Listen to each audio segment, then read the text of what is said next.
Hey guys, thanks for joining me for this 85th episode in Season 2 of Good Questions with Cameron Dole. Special guests on this episode include Willie and Korie Robertson. They've got the new Facebook Watch series At Home with the Robertsons. We'll also visit with country singer and songwriter Donny Lee. We'll talk about his new single Got Me This Far. He'll even play it for us. We'll also talk about upcoming music, tour dates, and more. You can check him out online and all the socials at Donny Lee Music and the website DonnyLeeMusic.com. Of course, if you would, please take the time to subscribe, comment, leave some feedback, check out the shop, and of course, share with your friends. Now, finding a job that you love is tough. Now, finding a job that you love that pays well, that's even harder, but not impossible. Now, the job site Zippia.com posted a list of 5 jobs that pay well. They offer a great work-life balance and rank high in employee satisfaction. Number 1, human resource managers. Now, they're in high demand in almost every industry. And it depends on where you live, but the average salary nationwide is $115,000. Number 2, engineers. Now, according to a few studies, engineers are among the happiest people in the world. The average salary of $90,000, that doesn't hurt either. Number 3, physical therapist. Now, it's another job that's in high demand, and they make around $90,000 a year, and doing something that helps heal people, it's very rewarding. Number 4, construction managers. They rank high in overall happiness, so maybe spending all that time outside helps. They make an average of $95,000 a year. And number 5, finance managers. Now, it's a stressful job, but they still report high levels of positivity. And they have the highest salary on the list at $130,000 a year. Now, they also did a list of entry-level jobs that make people happy. They include teaching assistants, marketing specialists, athletic trainers, and nurses.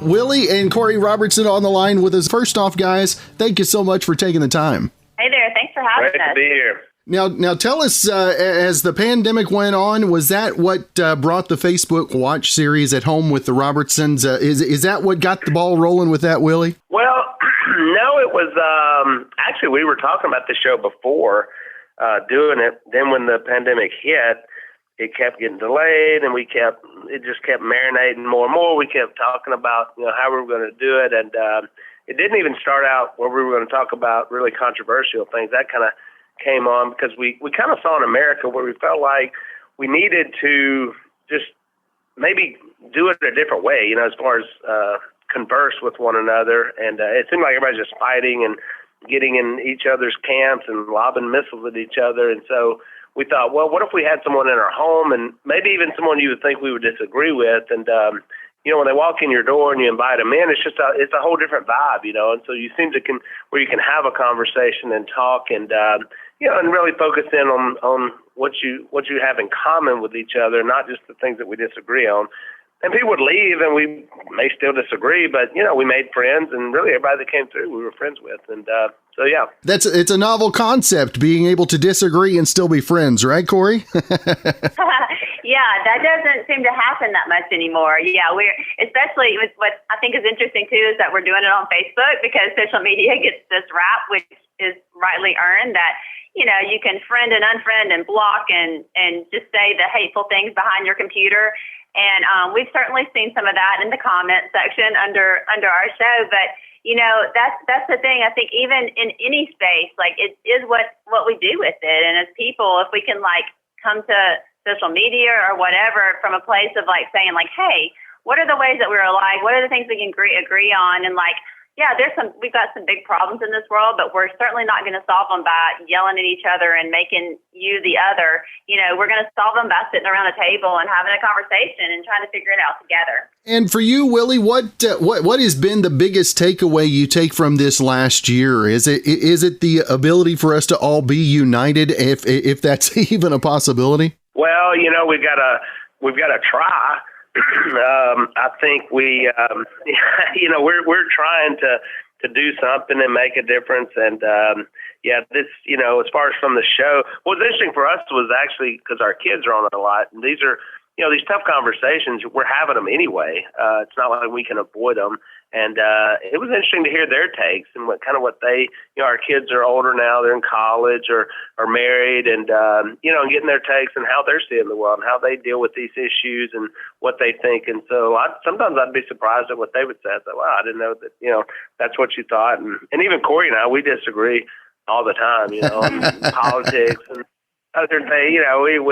We would hash it out ourselves, and even the crew, like we would disagree on things. So it's just I like the debate, and I feel like that's kind of what we've lost in this country is just literally just debating, debating a topic and not, getting so snarky with each other and angry.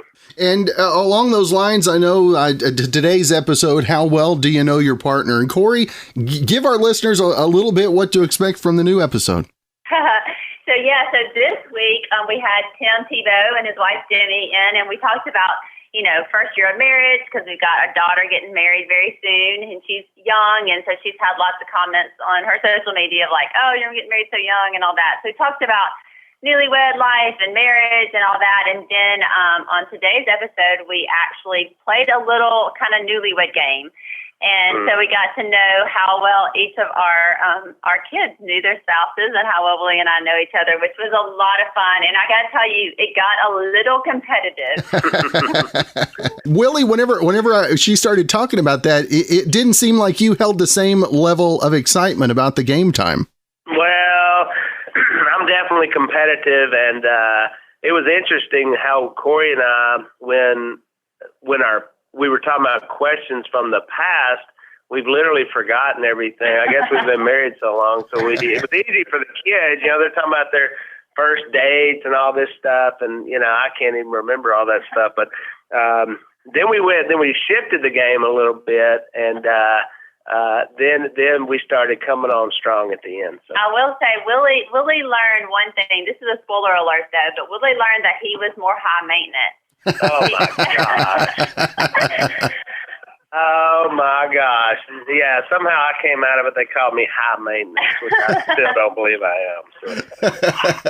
So. Now, you talk about the way times have changed, and how are you guys transitioning not only from married partners to parents, now a whole new generation of Robertsons, and Willie and Korie, which one of you guys is having the hardest time with that? Yeah, we are now K-Mama and Dubs. We're grandparents now. We have 4 little grandbabies, and it honestly has been so much fun. I think it's been better than we expected. Everyone lives close, so we get to spend a lot of time with our grandbabies, and we're enjoying it. Willie's the granddad that puts them on the Polaris and straps them around. And throw them around. And every time I start doing stuff, everybody gets anxious. Now, as the seasons and the series progresses, what are some of the goals that you guys have set moving on through the rest of 2021 and on into 2022 as well? Yeah, I think it's really just about kind of doing what we've been doing, having people in our home and enjoying good conversation and showing them a little bit of Louisiana. That's been a fun part of it too. We've gotten to take them crawfishing or mud digging and kind of some of the fun things, skeet shooting, some of the fun things we get to do down here. Doing more of that, more family time. Yeah. We love our family. We, love to have the meals together, and a lot of that stuff that you saw in Duck Dynasty, we still do, of course. This is who we are. And, that's kind of our plan. That's good stuff. Now, Willie and Korie, I always want to make sure and let folks know not only where they can find more information about the series, but everything you guys have got going social media-wise as well. Great. Yeah, you can find me. I'm Boss Hogg's wife on Instagram, or Korie Robertson on Facebook. Willie is Willie Boss Hogg on Instagram, and Willie Robertson on Facebook. And we pretty much keep everybody up with what's going on in our life, which I think that's a lot of fun. That's been a fun space for us, and we've had so much support. We just had our daughter Sadie just had a baby, and it's so fun seeing all the congratulations. And it was like everyone was on baby watch. Like all of our fans were like, has she had her yet? Has she had her yet? So that's been fun, and we feel the love and the support. That's awesome. And yeah, my daughter and I been following Sadie as well. And the question after she found out that the baby was here, she said, well, now it's time for her to write a new book. So there you got that. Well, she's actually working on that. She's working on a book. Yep. There you go. That's awesome. Well, Willie, Korie, I truly appreciate you guys taking some time to be on. Hope you guys have a great rest of your week, and look forward to catching up again real soon, guys. Thank you so much.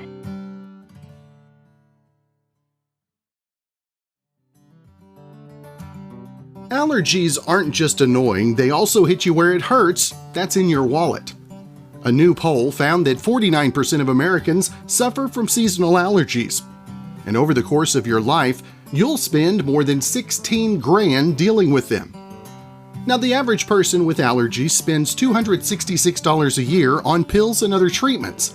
That's about $22 a month, or $16,146 over the course of your life if you live the average age of 78. 36% of people say their allergies have been worse this year, 26% said better, and 39% said, about the same. The poll also found almost half of people have confused their allergy symptoms with COVID since the pandemic started. Our final guest on the podcast today, an opportunity for me to get introduced to him. Going to introduce him to you as well. Country singer, songwriter, a little bit of everything. We'll talk to Donny Lee. And first off, Donny, thank you for taking the time to be on, brother. Hey, man, it cracks me up every time I get on one of these interviews, because really the thanks goes out to you guys. You're out there supporting and playing the music, and I mean that sincerely, so thank you. Well, when you got a song like you've got out there right now, I mean, the first time I listened to it, it kind of dug into me. And for you, I mean, that's got to be the feedback that you've been getting anyway, right? Yeah, it's the feedback. It's not the same feeling I get, though. When I hear myself, it's like nails on a chalkboard. But yeah, that is definitely the feedback that I get. Now, tell our listeners a little bit where the inspiration for the song came from. I mean, I could tell from listening to it, but I'd love to hear what the artist and songwriter have to say about it. So it's a song that when I sat down and heard it for the very first time, this one was pitched to me. It wasn't one that I wrote, but it was one that right away I feel like I could have wrote, because it speaks the language the way that I speak. It's a story that I would tell, and the simple lesson in all of it is never forget all of the things that got you to be who you are, where you stand today. That could be good, that could be bad, that could be all of the above, but it's all of the lessons in life and all of the sacrifices and all the hard work and everything, no matter how you want to spin it. Don't give up on things that got me this far. And what was your original thought whenever that one was pitched to you? I'm not going to lie. I'm a little bit of a fan of muscle cars and stuff like that.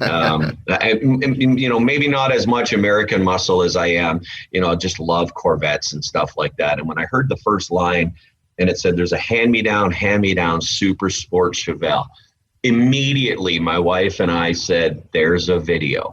So we did. We recorded a video for this song, and it's very COVID friendly, by the way. It's basically just me in a super sport Chevelle ripping all over the place. And it's a great video, but really when it gets down to, some of the lines in there, you don't throw away a diamond because it's got some dust on it. You never trade in a classic because it's got a little rust. It's true.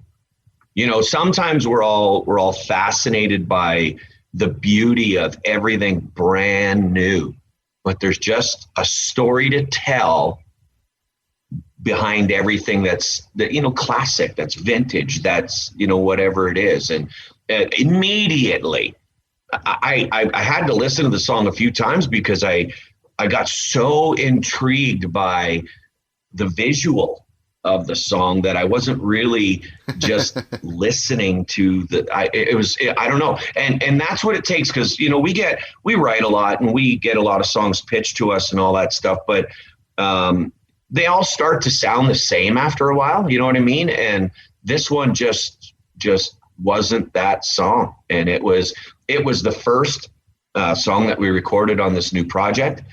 We've since recorded 4 more. We've got another 4 that we're ready to go back into the studio with, but we're just proud that this was the first one on that project. What's the process been like this last 12 months? The songwriting and all that. I mean, what's the biggest thing that you've had to learn? How not to be on stage 300 shows a year. That was a painful one. Yeah, but I'm a glass half full kind of guy, to be real. And I had, it took me about 3 or 4 months, and my family and I, we just took the RV and we just went out to the lake and we just hung out.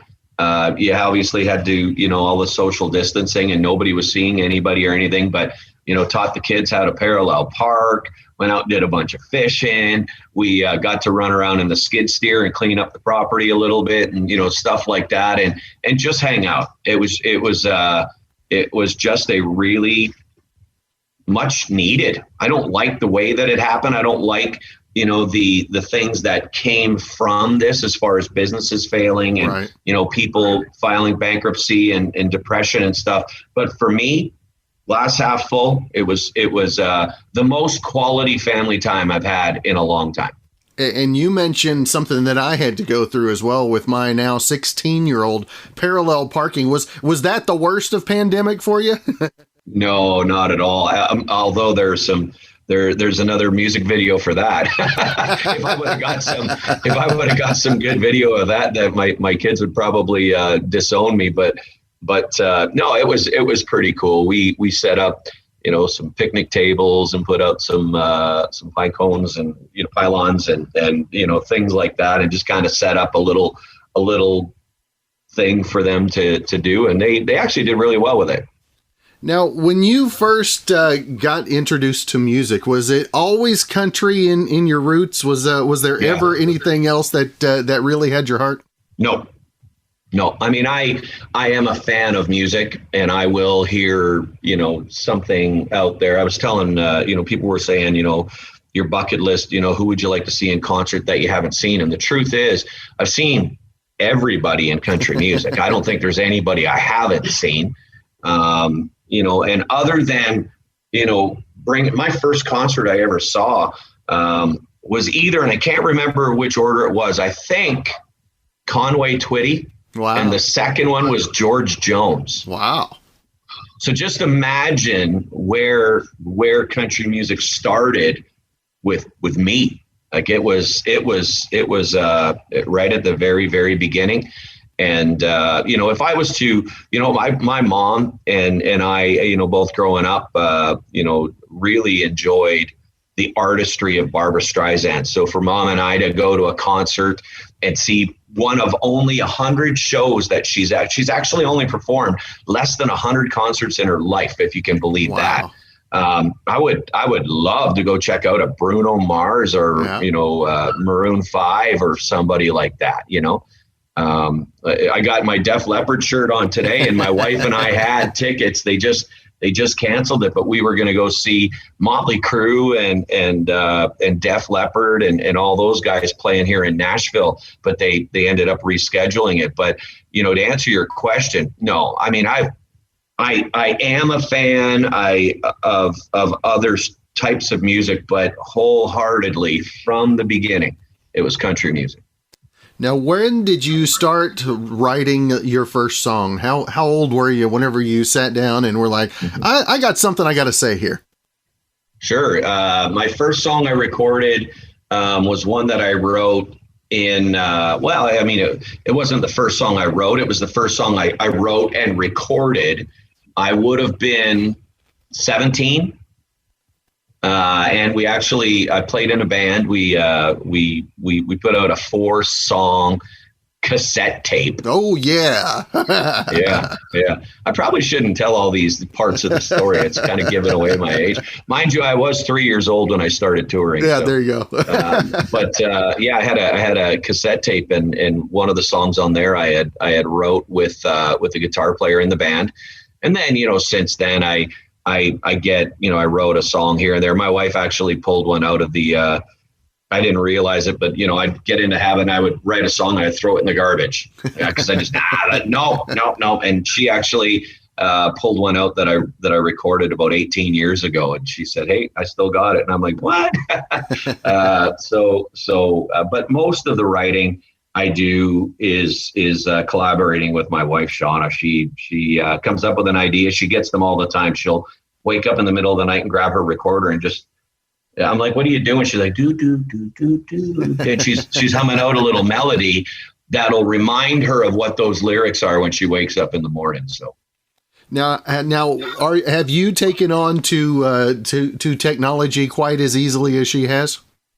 No. No. And for good reason. I mean, really, if you would certainly understand this. The hardest part to the music business for anybody, from any conversation I've ever had, is doing it alone. Yeah. And when I say alone, I mean you being the only one in the family. Nobody else understands it. They pick you up after a show and you're wound right up and you're hyper and they're not, and they're like, "What's going on? Why is what's going on?" So with my wife writing, my wife handles a lot of the social media. She handles the bookings. She handles a lot of the back end stuff. The band needs to get paid. We got to have backline requirements for these shows that we're doing, flights, hotels, all of the other stuff that goes on. She handles it. So, so for me to get involved, and I probably should get more involved, but I just like the fact that she's doing it right now, and our kids get involved, and they got a lot of really cool input and insight on what we do as well. My daughter plays fiddle. My son is really savvy with the computer, so there's a lot of people in the Donny Lee camp over here that nobody ever gets to see. You got your IT director. That's good. You got to have those. Yeah. Now, Donny, obviously you have some rock music influences, and is it easy for you to pull those out, especially in the new single as well? I mean, you can definitely hear the influence in the song. Where most of the influence came from, I believe. I never consider. I always joke whenever someone asks me to sing a rock song. We'll sometimes pull out like a Metallica song, or we'll play a Kid Rock song or whatever. And I always say, okay, but it's going to sound like Waylon Jennings singing AC/DC is what I always say. But the ability to be able to take myself out of my comfort zone and do that took place a couple of years ago in Nashville. I was playing and I got invited to open the brand new Kid Rock honky tonk in Lower Broadway, Nashville, and be one of the house bands. And it was really cool opportunity because they were okay with me flying to all of my shows, and it was pretty much every week, and then come straight back. A lot of times, I joke, and I'm not even kidding, a lot of times I would land at my start time. So my band would bring all my stuff, have it all set up, play the first few songs, and the Uber driver would come in sideways, and I would literally walk right out of the Uber right onto the stage. But when you're playing in a club like Kid Rock's, Kid Rock's a fan of country music. He talks about that kind of stuff all the time. He's recorded some country songs, but when you got somebody yelling out "Ba" with the ba or cowboy, there's only so many times you can say no. And if you go and check out any of my YouTube videos or whatever, or even on my Facebook, my wife had a posting that was up there that just flashed up, and it was me walking through the crowd with the wireless microphone, high-fiving everybody, obviously pre-COVID, singing "Ba" with the ba. So, that's where it comes from. I don't know that I'm very good at the rock genre, but there's, I guess, a little bit of influence.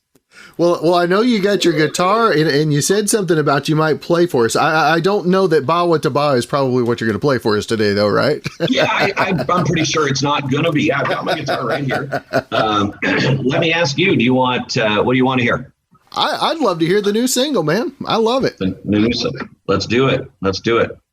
And it's going to sound a little more country with all my nasal blockage and everything. We're battling severe allergies here in Nashville. So, but that's all right. No excuses, only opportunities, right? There you go. So here's got me this far.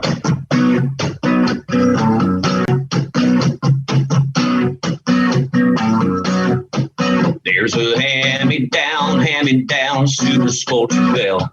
His daddy made him promise that he'd never sell. He gave it to me, and then I gave it hell.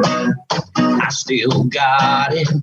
I got a vintage Sears silver tone spinning 45. Songs are long gone, but they make me feel alive. The bottle wears out, but the music never dies. I still got it.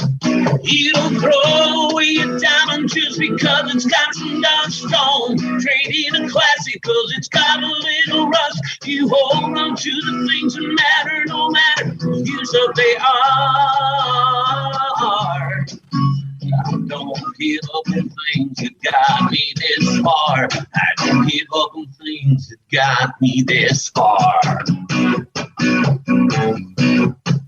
I got a tattoo of a cross that I ain't afraid to show. Gets me through the bad and never lets me go. It's written on my arm and carved into my soul. I still got it. You don't throw away your diamond just because it's got some dark stone. Trade in a classic because it's got a little rust. You hold on to the things that matter, no matter the use of they are. I don't give up on things that got me this far. I don't give up on things that got me this far.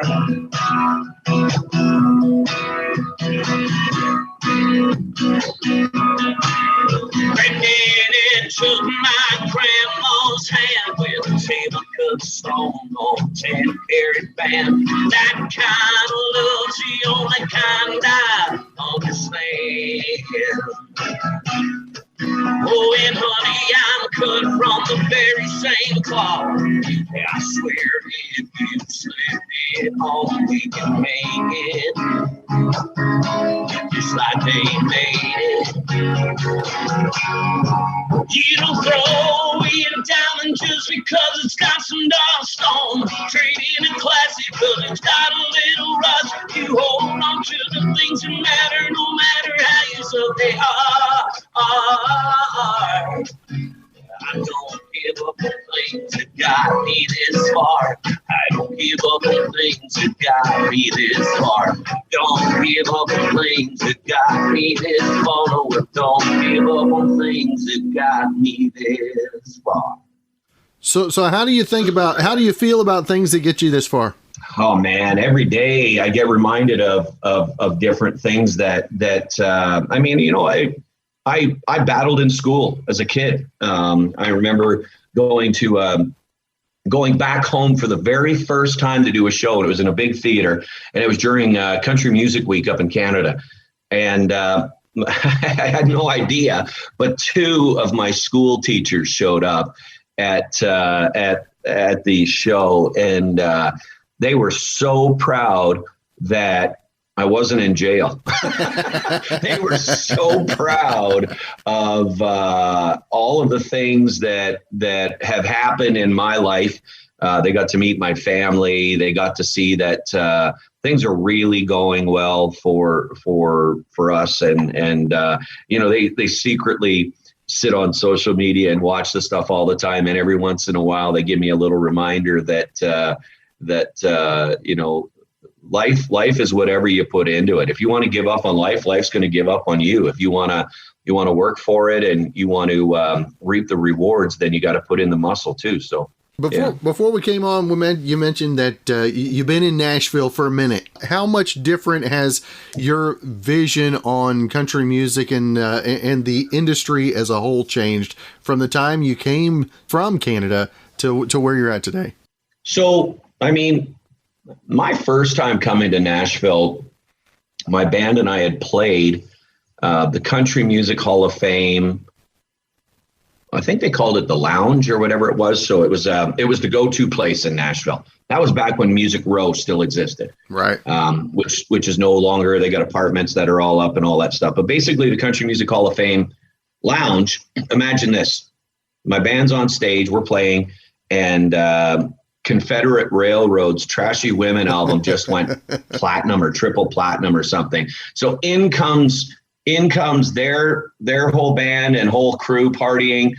I believe George Strait's band, George wasn't there, but I believe his band was there and he was in recording something. And then there was, I mean, all of these all-stars down there. Now that was back when you would take a CD and you would walk around Music Row and you would hit all the publishers and you would try and get a record deal.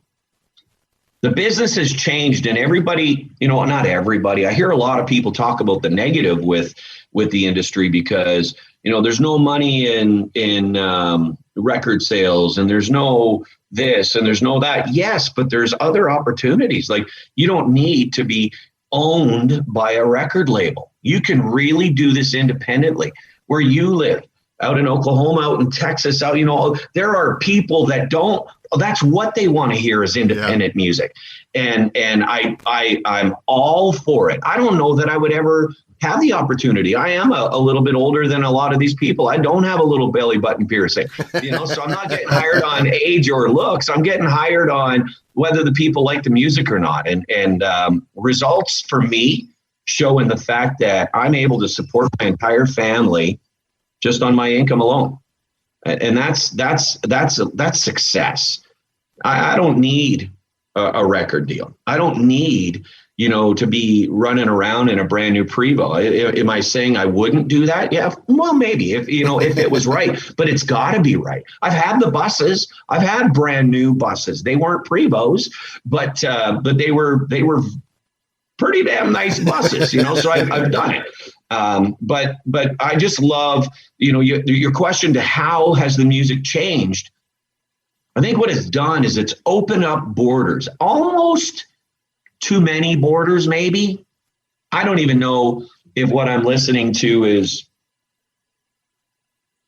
I don't know what genre it is, but I know whether I like it or if I don't like it. And that's really all that matters. I don't need to put on a cowboy hat or cowboy boots to be considered country. I just want to play music. I want people to enjoy my music. I happen to think that I fit very well in the country brand. Right. That is what I'm a fan of. But again, it's all in the ears of the beholder. So, I welcome the changes. I just hope that the changes don't bring on major problems. Right now, to this point, I'm okay with it. I like the fact that everything's available digitally. But what I don't like is you lose the artistry when you only download Got Me This Far. You got to hear the entire album. You got to find out who that artist is that you're digging. People got to, and I mention this all the time, they got a playlist for when they go work out in the gym. They got a playlist for when they're driving in the car. They got a playlist for when they're out at the lake. Whatever. Everyone's got a different playlist. Listen to the entire album. Did you hear Alan Jackson's brand new album he just came out with? Yeah. It's great. It's great. I heard a lot of great things, and there's some good cuts on Eric Church's brand new album. There's a lot of great stuff out there, but you got to listen to the whole thing. So that sounds like the songwriter in coming out in you, right?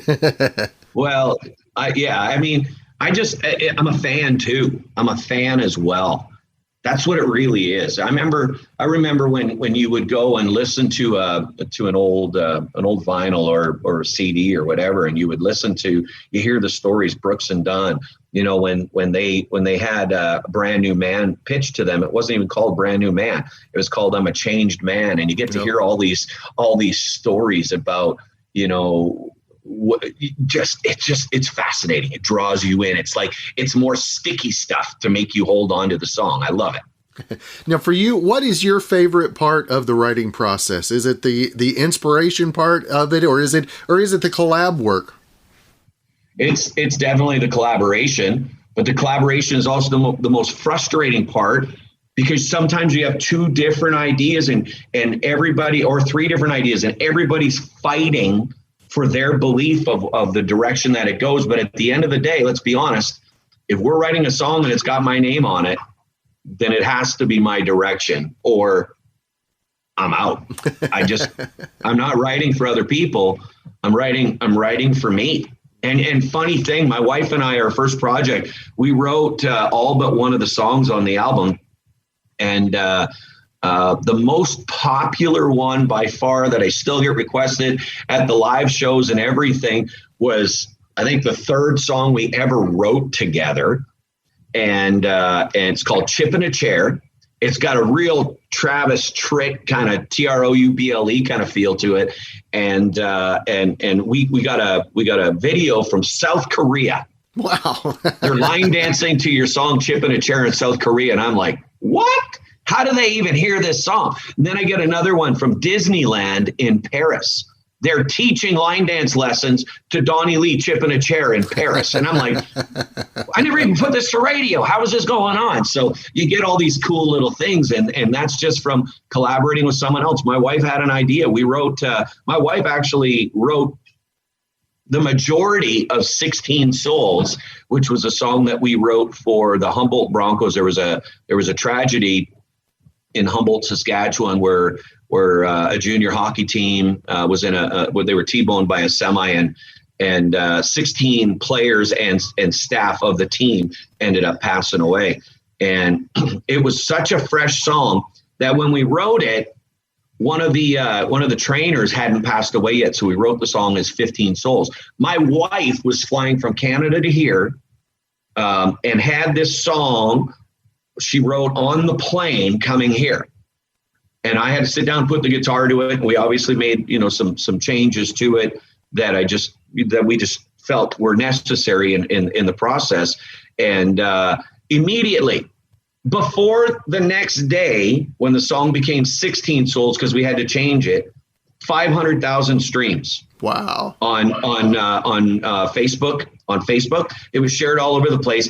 And the youngest player on the team, Adam Harold, his family called us and asked us to run to the studio if we could and record it for the funeral that was broadcasted a lot nationally, internationally. Actually, we had people from Ireland that had seen it. So we ran into the studio 6 o'clock the next morning and had it for the funeral, but before 11 o'clock in the morning. Wow.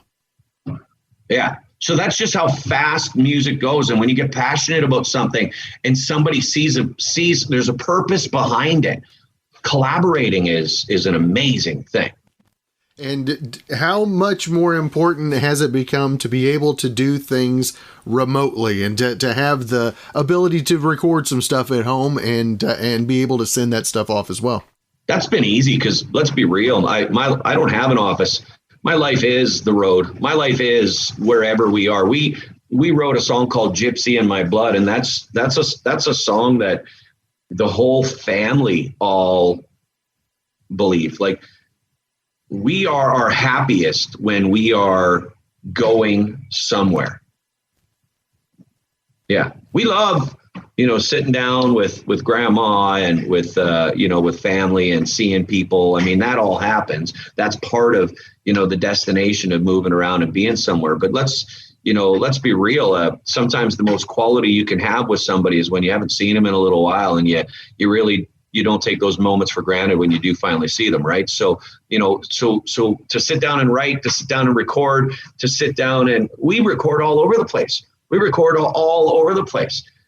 We might do tracks. We'll fly up to this station for this album and this studio for this album, and it just changes all the time. That's funny. Now, Donny, if folks want to find out more information, obviously the tour dates, as those become available, the new music, the entire album as well, they need that information. And social media, where's the best place? Everything's Donny Lee Music. So DONNYLEE Music. And that's DonnyLeeMusic.com. That's Donny Lee Music for socials. It's really nice and easy. Heck, you can even go ahead and email me if you want. It's DonnyLeeMusic@gmail. I'll tell you, I don't care. That's one thing we do probably better than anything is we keep in contact with our fans. It's amazing. We got some people. I'm almost embarrassed to even call them fans anymore. We've had so much dialogue back and forth. I feel like we know them so well. So yeah, that's one of Donny Lee Music. That's one of the bonuses of social media, isn't it, if it's done right? Yeah, it really is, and that's part of the changes that you were talking about earlier in the business.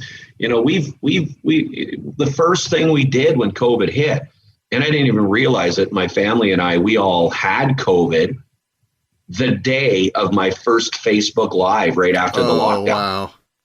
We all had it. I just knew I wasn't feeling really good. I was kind of like, I don't know if I can actually do this or not. And, kind of had a rough patch there. But we did a Facebook Live for 4 hours that day. Wow.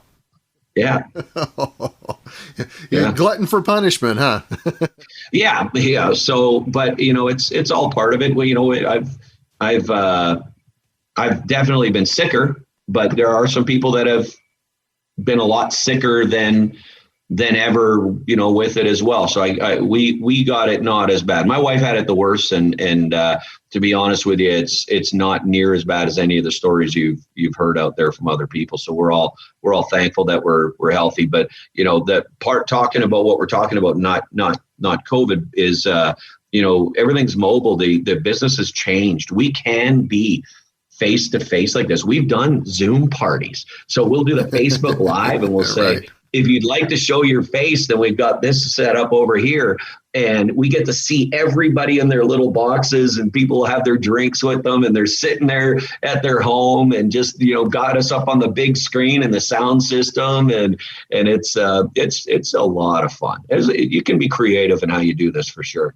That's right. We've all learned to do things just a bit different, as you can tell by my surroundings. I would have never, 15 months ago, I would have said, you're out of your mind. There's no way. And you know what? I'm gonna tell you something. I've done a lot of these over the last little while, and people talking about being from home and all that stuff. I kind of feel like I'm walking in at the same level as you, which is more comforting.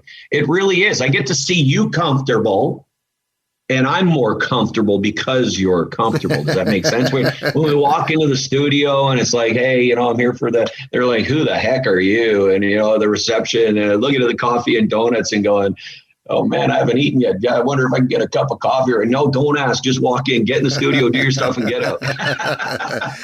and I even learned as we got comfortable with the Zoom that I always keep my face off as the artist is coming in. I keep my little logo up there, and I greet them with their own music. So at least they get a good image to start with, and then they get to hear their own music, so they get to be a little buffered down, if you will. Yeah, no, that's great. Like I said, though, I don't like to hear me. I wish you would have had somebody better on.